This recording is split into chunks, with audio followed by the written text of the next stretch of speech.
Welcome back for this week's episode of the Sports Biz Report. I'm Kevin Rossi. Today I'll be joined by Professor Brett Burchette, or should I say Dr. Burchette these days. Brett just completed his doctorate degree, and we will have him on the show today to be talking about the whole process that he went through to get it and what it's like to go on the 3.5-year journey to get a degree. So we'll get right into it. Oh, no, that's great. No, absolutely. But no, hopefully I don't bore the listeners to death here. No, absolutely not. If you just want to, talk real quick about what you did, why you did it for your doctorate. You know what? I always had a desire to finish a terminal degree, and working in the business of sport, as most of our students know, there's not a lot of free time around games and office work, and then for my job, which involved fundraising, as one of my many hats that I wore, involved traveling then when there wasn't a game to go ask someone for a donation or to run an event. So while it was something I always explored at each job, it's like, oh, how can I finish this degree? It wasn't possible. And so fortunately, I was able to have a great relationship as a mentor, Dave O'Brien, who I've worked for now 3 times with 3 different institutions, Temple, Northeastern, and now Drexel. Stayed in touch with me, and when I went to Indiana State as an associate athletics director, I maintained relationships with Dave and found that Dave was coming to Drexel to oversee the sport management program, and I congratulated him on the opportunity. And very soon after, there became some opportunities on the faculty, that he was going to be hiring some positions. And Dave wanted to create a few specific courses that align with my background, which were on corporate sponsorship and development fundraising. And so that piqued my interest to say, well, he said, Brett, have you ever thought about maybe, teaching, and then you have the time maybe to also work on your degree, and this might be a great opportunity for you at Drexel, because we're going to do some great things. And so he got me really I said, well, hey, let me come out and take a look at it and hear a little bit more about it. And once I got here at Drexel, I got very excited. We love Philadelphia. I've been here before. Was excited about Drexel and what they were doing, and I love Dave. Dave's just a great boss to have, and Larry called him the toughest but fairest man he's ever met. Yeah, and it's true. It's really true. There's so much that I've learned with my decade with Dave. That how can you turn down an opportunity to be able to be a part of something special, to work for him again, to develop some classes and things that you're very passionate about. And then also have the chance for me to continue my education and finish a degree that I wanted to do for a while, but really didn't have the opportunity to do it. And so Dean Lynch, who oversees Goodwin College Professional Studies and the College of Education, basically sold me on this new educational leadership and management program. And Heather Blackburn, everyone knows, and myself were part of the first cohort that they created in Philadelphia. And the model of this program piqued my interest because one of the biggest challenges with finishing a doctoral degree is the successful completion of a dissertation. You can go through the classes, but ultimately the challenge is you're working a full-time job, you have family, you have other commitments. To now start over and finish this, they start your research early on, right when you start the classes. So for those 2.5 years of coursework, you're already starting your research. You're getting an idea of what you want to write your dissertation on. And by the time you finish the coursework, you've got the first 3 chapters of your dissertation complete. And now you're just ready to conduct your interviews, your surveys, and write up chapters 4 and 5. Now that sounds really easy, but that takes an extra year of work, and that was really pushing. So for 3.5 years, in addition to the teaching, I've worked on the degree, and I was very relieved, as my wife and my family was, to have that completed. So I don't know if that helps answer some of your questions there in terms of why I went back. So you mentioned it took about 3.5 years to finish the whole thing? Yes, 3.5 years. And you mentioned it a little bit, but could you just talk about the process of it? Because obviously it's different than an undergrad where you take classes and then graduate. you mentioned the classes. Just talk about that a little bit. This program was a blended program. So basically, weeks 1, 5, and 10, you spent your Friday evenings and all day Saturday in a classroom space on campus at Drexel. And then in between, you were online. And, so it was a nice mix for the working professional, still, trust me, I enjoyed getting my weekends and Friday nights and Saturdays back once finally the coursework was complete. But, you really worked through those 2.5 years of that format. You had a comprehensive exam. And then you had to defend your proposal, your first 3 chapters at the final conclusion of your coursework to be able to then have a blessing from your committee to go out and conduct your research and then bring back your findings for your final dissertation defense. My study focused on examining donor motivation among former Division I student athletes. So really, it was one of those challenges that I looked at and was like, why do former student athletes not give back at a higher level? This is a population that should be closer to the athletic department than any other, but they give back at a surprisingly low rate. Why is that? And it's not just a frustration of places I've been. It's an issue that all athletic fundraisers deal with. Right. And so I thought, well, this is my area of interest. This is the job in athletics that I enjoyed the most, was the fundraising piece. Reconnecting people, making a difference for the coaches and the athletic administration. Making it rain, bringing in money, and I felt like I was making a difference. And I think that's what's important for any of our students, and, for at least for me personally, is I want jobs that I have, whether it's right now, which I feel like I make a difference working with students, to help them either get a co-op or an internship or give them some knowledge that will hopefully help them in the future, that you make a difference. Same thing with my fundraising job. It's like I felt like I was doing something that made me feel needed and that I contributed to the overall success of the program by helping bring in some needed resources. Right. And certainly quantifiable too. Oh, absolutely. Just look at the dollar amount and you got it there. And that's what I'll be honest with you, whether it was working with Nelligan or corporate sales or sponsorship, in terms of sponsorship or with fundraising, it's a lot like coaching. Your success is dictated by whether you won or lost. And for me, winning is meeting my financial goal. Did I close a set dollar amount at the end of the year or didn't I? And it's easy for you, because it's quantifiable, for the athletic director, the vice president, of the foundation or whoever's making, the end-all decision about whether you're successful or not. That's all I have to look at, really. It's like, did you get your number or didn't you? And if you didn't, why? and so I like that, aspect of accountability. It's, I can track my progress, I can figure out a plan to get to that number, and that's always been a driving force, for me. And so this was a fun study for me to try to, reach out to, 3 different schools that I worked with who were very kind to provide access to the former student athlete population, allowed me to survey. And so, we said, we had a nice response of 938 former Division I athletes who opted to participate in the study. And so we were able to look at all the different, variables from gender to, we look at relationships with the coach, the athletic director, the current coach, the former coach, the athletic director, the fundraiser, whether they had success or not as a student athlete, or does the current success of the program drive them to give or not give. And so, one of the challenges I probably faced, I had way too many variables, so I probably added an extra 100 pages of work that, if I would have just scaled it back a little bit, I would have done maybe a few months ago. Right. So why not? Anytime you can add 100 pages, you got to do it. Yeah, absolutely. It turned out to be a 300, plus page, dissertation. So, I'll definitely keep a copy at my desk all times to remind me that this will be the last 300-page paper I probably ever write. But it was,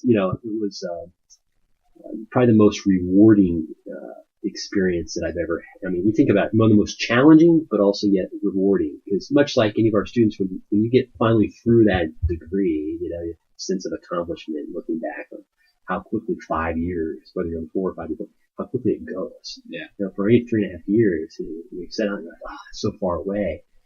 But, as you start plugging along and your nights and weekends, that's all you think about. Yeah.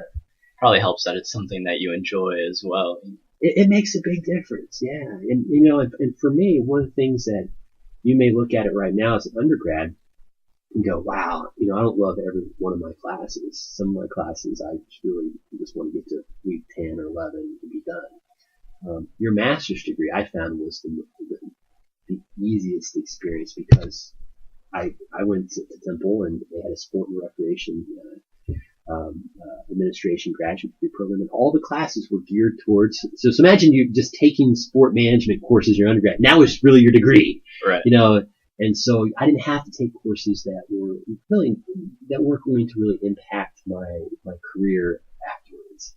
And so I found the master's degree probably the easiest degree of the three. And the doctorate was pretty challenging, I can't say that every class, I was very interested because they were educational leadership issues in higher ed, which I think will help me in terms of administration and my job, whether it's in sport management or university administration or athletic administration.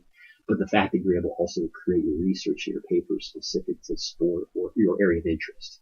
And so for me, we had a very diverse cohort of those who worked in student affairs, or those who worked in athletics or in development, or, and from faculty members, program managers, etc., for various units throughout the university. And so for us to bring different ideas to the table, on a weekly basis about, how does this issue affect you across campus, it was a good learning experience for me to get out of my comfort zone of just, the athletic department, or sport management department, and learn how some of these, issues affect all of those within higher ed. So, including students. All right. What would you say was the most challenging part of the whole process? It requires a lot of sacrifice, a lot of, I drank, more coffee in the last 3.5 years than anyone possibly should ever consume. I'm embarrassed to say that I'm a regular by name at multiple Starbucks locations throughout the Philadelphia suburbs. Impressive. Well, yes, I've been ticketed for parking in customer spots at Starbucks where I should be actually. It wasn't a real ticket, but it was a ticket from a security guard at the Suburban Square in Ardmore who said, as an employee of Starbucks, you really should park in the following spaces. And I said, well, actually, technically, I'm a customer who just spends way too much time at Starbucks. So I've got these numerous, issues, but, the challenge is obviously in my situation is, I've got 2 children, one that was actually born during the graduate degree program, my son Owen, who's now 2.5. And being married and teaching full time. I felt like, working in athletics actually prepared me for this because I'm used to the late hours and the weekends, and really that's what I had to do. It's just when I wasn't teaching, I was in a coffee shop or here with my door closed. I'm sure probably a few students wondered if I lived here, or. Oh yeah, we've had conversations about it, and we joke about the random, like 4:30 in the morning emails.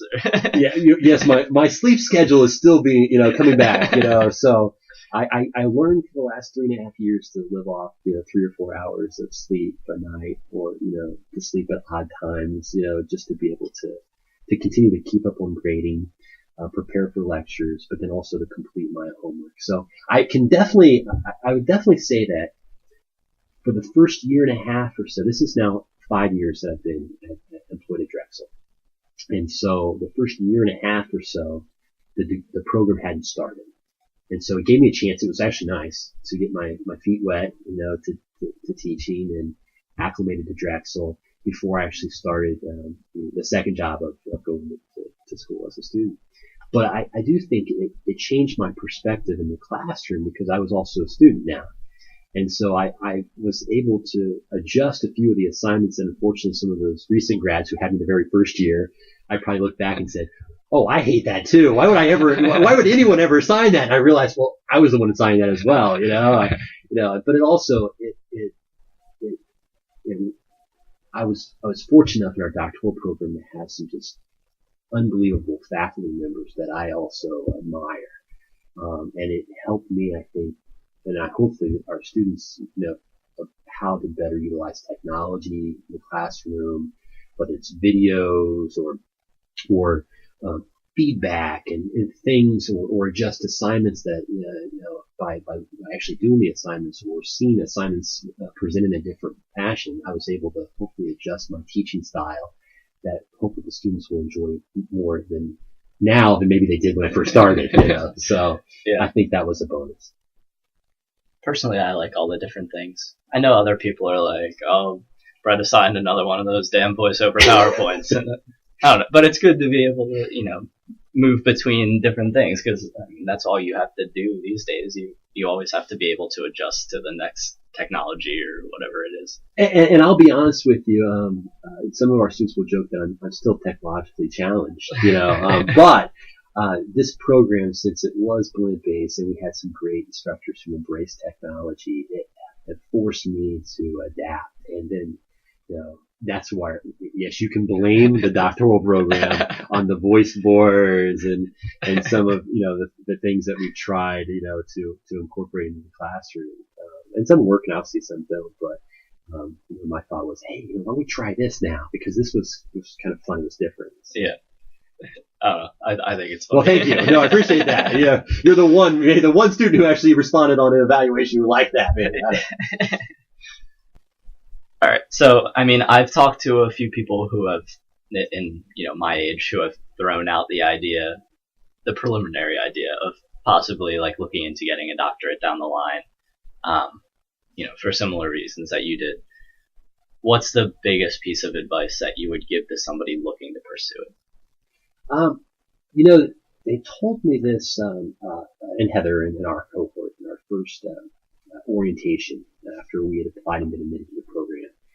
They set us down and said, you really have to be at the right place in your life to be able to pursue this degree, because it really is, it will consume your life for a few years. And if you're not at that right place, you're probably not going to make it through. And what I mean by that, not to frighten people off, but, if you have too many irons in the fire, or you don't have that, you have to have a lot of support. You have to have family, friends, or, that are going to be able to be supportive of you, to understand that, you have to disappear for several hours every night, for a few years. Right.